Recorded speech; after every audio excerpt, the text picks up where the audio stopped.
Assalamualaikum warahmatullahi wabarakatuh. Bismillah walhamdulillah wassalatu wassalamu ala rasulillah amma ba'd. Yang kami muliakan Profesor Dr. Ainun Naim, reviewer 1. Yang kami muliakan Ibu Profesor Dr. Mufidah Khalil, reviewer 2, Kepala LP2M YN Syekh Nurjati Cirebon beserta jajarannya. Pada kesempatan kali ini kami akan presentasi proposal penelitian dasar pengembangan program studi, yaitu dengan judul Paradigma Tafsir Maqasidhi, Pergeseran Epistemologi dari Konsep Menuju Pendekatan.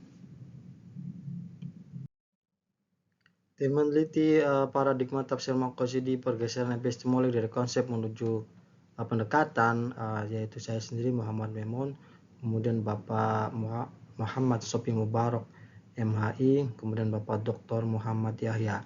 Kami dari program studi ilmu Quran tafsir. Penelitian ini dengan interdisipliner, yaitu antara ilmu Al-Quran dan tafsir serta ilmu usul fiqh dan ilmu fikih, di mana Pak Sofi Mubarak sebagai dosen ilmu Al-Quran tafsir belum memiliki keahlian dalam bidang ilmu usul fiqh dan ilmu fikih, sementara saya dengan Muhammad Yahya itu basic ilmunya dah keilmuan ilmu Al-Quran dan tafsir. Latar belakang penelitian ini yaitu pertama adalah ada beberapa penjelasan terkait dengan tafsir Maqasidhi ini. Yang pertama adalah misalkan Wasfi Asyur, atau nama lengkapnya adalah Wasfi Asyur Abu Zaid. Nah, pada karyanya beliau di bawah nuansa tafsir yang bertumbuh pada Maqasidul Quran untuk kemaslahatan manusia. Kemudian Ridwan Jamal Al-Etras dan Naswan Abu Khalid Qaid menulis terkait dengan tafsir Maqasidhi, yaitu bentuk penafsiran yang menggali makna ayat Al-Quran dengan menguatkan tujuan. Kemudian Profesor Abdul Mustaqim memetakan tafsir Maqasidhi ke dalam 3 hierarki ontologis, yaitu tafsir Maqasidhi sebagai falsafah ta'wil, falsafah tafsir, kemudian tafsir Maqasidhi sebagai metodologi tafsir, dan tafsir Maqasidhi sebagai produk tafsir. Nah, dari setiap karya yang dimunculkan oleh para pemikir memiliki beberapa konsen-konsen tertentu dalam bidang tafsir Maqasidhi. Ini juga yang dulunya adalah paradigma tafsir Maqasidhi, kemudian dari konsep menuju ke pendekatan, yaitu di mana Abdul Mustaqim lebih kepada pendekatan tafsir Maqasidhi. Nah, dari latar belakang ini bahwa penelitian yang dilakukan oleh sebelumnya atau beberapa karya yang dimunculkan ada beberapa pergeseran epistemologi, di mana tafsir Maqasidhi juga memiliki basis dari Maqasidhi Syar'i, atau juga basic ilmuannya adalah keilmuan usul fiqh. Namun dalam kesempatan selanjutnya penelitian ini kemudian menjadi pendekatan tafsir, yang dimana tafsir Al-Quran tidak hanya terkait dengan hukum, sementara Maqasidhi Syariah itu terkait dengan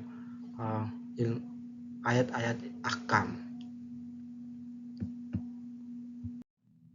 Berdasarkan latar belakang masalah di atas, kami merumuskan rumusan masalah penelitian ini, dan tujuan penelitian pertama adalah bagaimana tafsir Maqasidhi sebagai sebuah pendekatan. Kemudian yang kedua, bagaimana prinsip-prinsip dan langkah-langkah penerapan pendekatan tafsir Maqasidhi.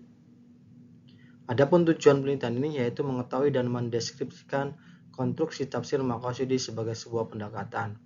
Kemudian yang kedua, mengetahui dan mendeskripsikan prinsip-prinsip serta langkah-langkah penerapan pendekatan tafsir Maqasidhi.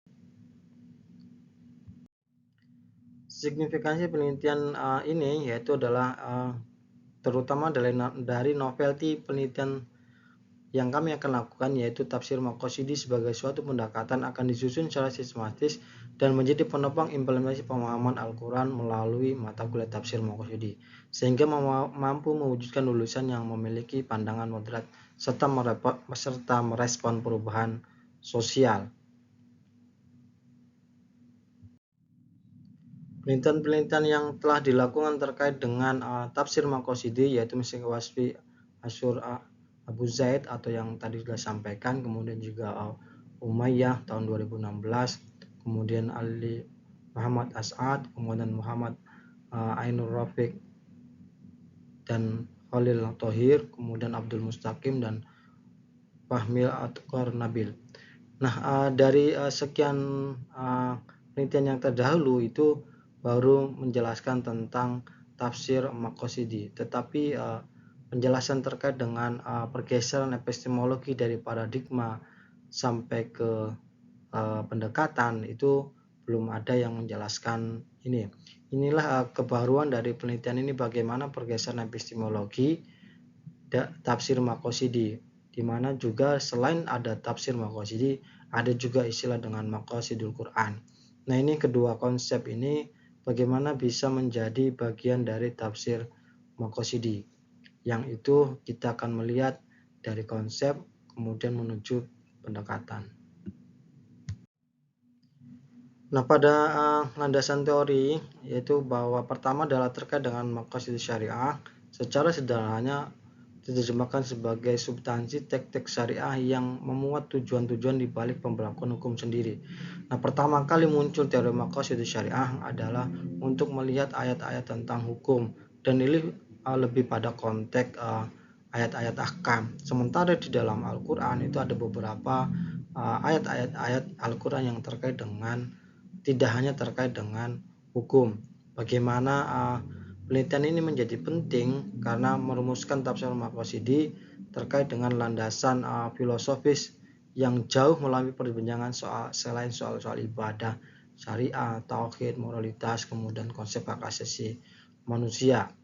Di dalam tafsir Maqasidi Wasfi Asyur, yaitu tafsir Maqasidi sebagai corak tafsir yang mengungkapkan makna dan tujuan baik universal maupun partikular yang melingkupi suatu teks korpus syariah.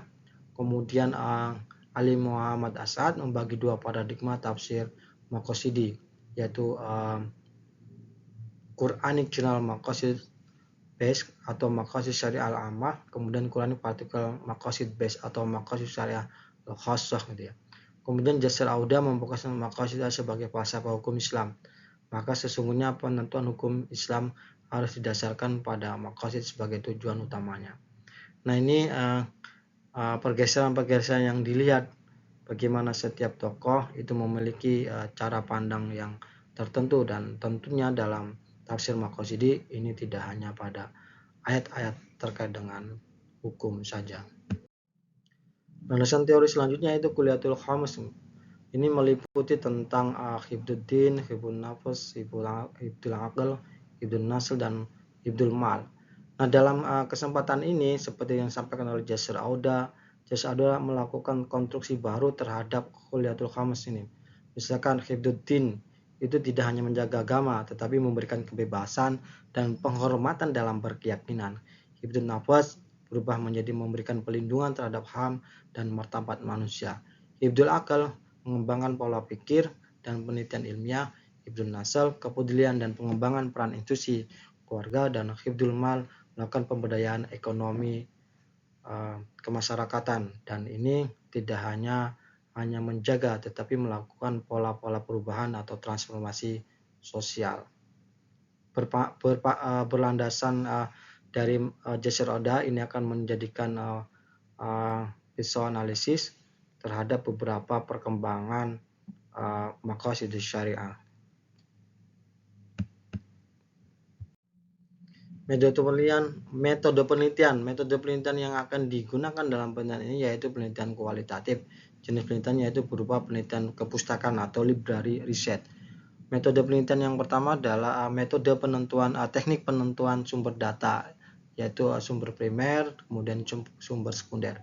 Adapun sumber primer adalah tafsir Maqasidi, kemudian Maqasid Al-Quran, dan sumber-sumber yang lainnya yang terkait dengan penelitian seperti Maqasid Syariah dan beberapa sumber-sumber yang lainnya yang menjadikan sumber sekunder.